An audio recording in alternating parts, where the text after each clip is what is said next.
Freedom versus responsibility.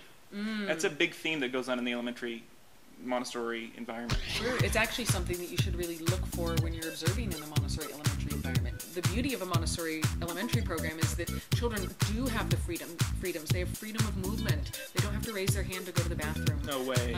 I know. You know what? I've had children come into my classroom from a traditional school and talk to me, multiple children talk to me about how much they hate to raise their hand to go to the bathroom because they have to tell the whole class basically that they're going to the bathroom. And that here I've had to say to them, well, if you're hungry, you get to eat when you're hungry too. That's unbelievable. However, the interesting thing is, for example, the freedom of movement. You have the freedom to move around the classroom. You have the freedom to communicate, the freedom to choose your work. But the important thing is that a freedom, just like in real life, we keep talking about real life, just like in real life, a freedom isn't just you get to do willy-nilly whatever you feel like. The flip side is the responsibility. Yes, you have responsibility to your peers, to not interfere with their work and to not break their concentration. So, yes, you have the freedom to choose to do music when you want. But if you go to the tone bars and you're wailing on them in a disruptive way... That means wailing? That means wailing. Okay. You're wailing on them in a disruptive way.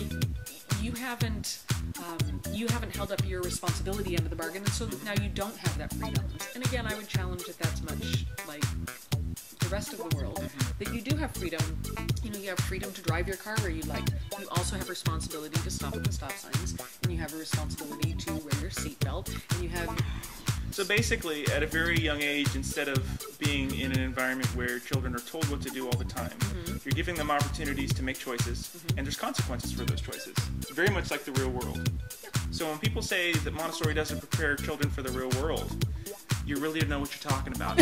I need you to stop it. I would actually challenge that so often in traditional education, we're actually preparing children for school, and in Montessori education, we're preparing children for life. And which one do you choose?